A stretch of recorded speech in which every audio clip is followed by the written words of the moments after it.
L'arrivée sauvage, The Texans, c'est 1938. Hogan, le réalisateur, n'a jamais fait partie des cinéastes extrêmement prisés, ni par le public, encore moins par la critique.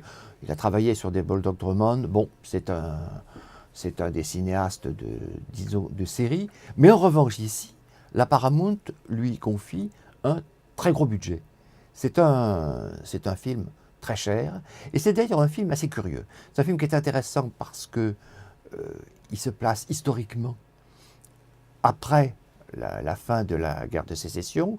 On voit un Sud complètement brisé, humilié. On sait que c'est le moment où les Carpetbaggers venus du Nord profitent pour spolier tout ce qu'ils peuvent, pour pousser la population noire qui a eu avant, il faut être juste, pas mal de problèmes, à se révolter aussi et à en profiter.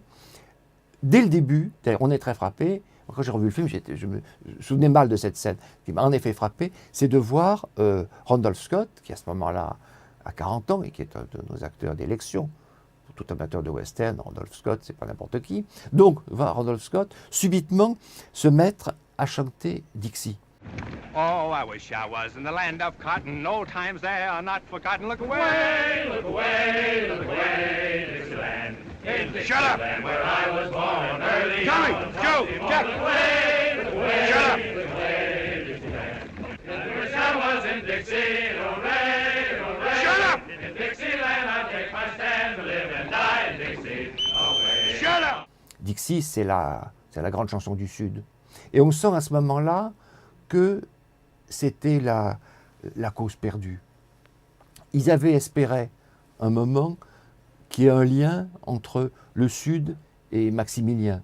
Alors, ce Maximilien et le Mexique, rappelons tout de même brièvement ce qui s'est passé. Napoléon III voulait s'opposer à l'hégémonie américaine, à l'hégémonie des États-Unis sur l'ensemble de l'Amérique.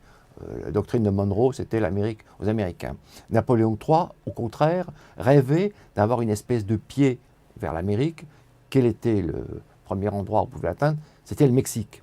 Et il a été un de ceux qui a favorisé l'accession du malheureux Maximilien de Habsbourg comme empereur du Mexique, qui était une histoire absolument aberrante. On voit cet Autrichien Maximilien de Habsbourg, avec sa femme, Charlotte, partir au Mexique, alors que le Mexique, à ce moment-là, est déjà en guerre, parce que Benito Juárez, celui qui va être le libérateur du Mexique, mène une guerre, disons, révolutionnaire pour se débarrasser de tous ceux qui font régner une espèce de dictature sur le Mexique. Et il voit naturellement, avec le plus mauvais œil, arriver ce malheureux empereur venu d'Autriche, qui considère comme un dictateur. Alors à ce moment-là, Napoléon III impose une armée, c'est l'armée que dirige Bazaine, qui va aider un moment Maximilien de Habsbourg, jusqu'au moment où l'armée française va se retirer. À ce moment-là, les troupes de Maximilien vont être écrasées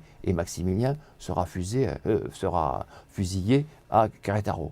Donc c'est une histoire tragique et il est manifeste que le Sud espérait peut-être à ce moment-là, en aidant Maximilien, se séparant du Nord, faire une espèce d'alliance entre le Mexique et le Sud des États-Unis. On voit d'ailleurs un peu la même chose dans Veracruz, puisque dans Veracruz, ils aident un moment l'armée de Maximilien. Et souvenons-nous du début de La prisonnière du désert de John Ford, quand on voit John Wayne arriver, admirable plan, hein, la porte s'ouvre, on voit John Wayne arriver, il a un sabre, il a une décoration, et il a été, le personnage de Nathan que joue John Wayne, il a été en fait de toutes les défaites. Il était avec le Sud, il a perdu, avec les sudistes il a perdu, il était avec Maximilien, pour ça qu'il a une belle décoration, je pense que Juárez en donnait moins, il a perdu aussi. Donc ce sont les gens des causes perdues. Et c'est ce qui se passe ici, dès le départ. Et dès le départ, on voit cette espèce de trafic, en fait, entre les sudistes et Maximilien. Souvenons-nous aussi, quand on voit le superbe Juárez de William Dieterle, avec Paul Muni qui joue Benito Juárez, Brian Hearn joue Maximilien de Habsbourg, et Bette Davis, Charlotte, on voit Benito Juarez, donc joué par Paul Muni, pleurer quand il apprend l'assassinat de Lincoln. C'est un des très beaux moments du superbe film de William Dieterle. Bon, alors on revient un instant à La Ruée sauvage, à The Texans. Donc c'est très intéressant parce qu'en fait, c'est un film historique.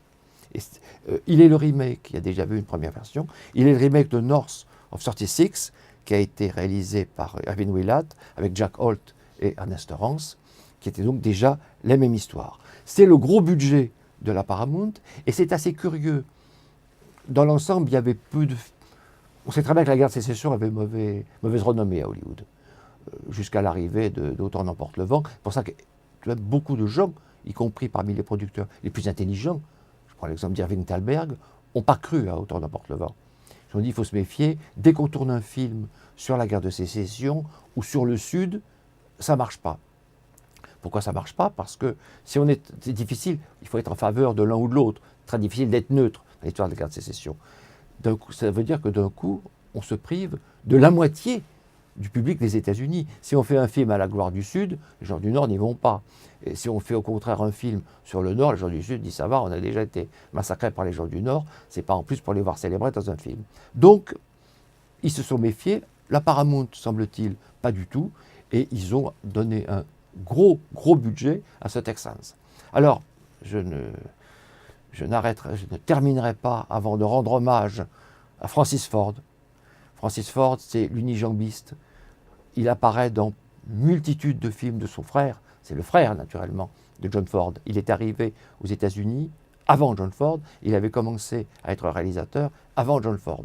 Et il apparaît de temps en temps dans les films de Ford, en jouant un vieil alcoolique, d'habitude avec un bonnet de castor, un gros cruchon à la main. C'est lui, c'est Francis Ford. Et là, c'est lui, c'est l'unijambiste. Allez, on va rendre un grand hommage à Francis Ford. Mais si on doit rendre hommage à Francis Ford, et c'est indispensable, c'est aussi impossible de ne pas se souvenir de John Bennett, qu'on a très rarement, alors je me méfie toujours des affirmations, vues dans un western, j'aurais tendance à penser que c'est peut-être l'un de ses seuls westerns. On l'a beaucoup plus vu naturellement dirigé par Lang, puisqu'elle s'était associée avec Fritz Lang, et si vous vous souvenez de La femme au portrait, c'est elle, la femme au portrait, celle qui fascine dans la devanture, la vitrine, le tableau, fascine Edward G. Robinson, c'est elle. C'est elle aussi dans Scarlet Street, dans le remake de La Chienne. C'est une très belle actrice et elle est dans un western ce coup-ci.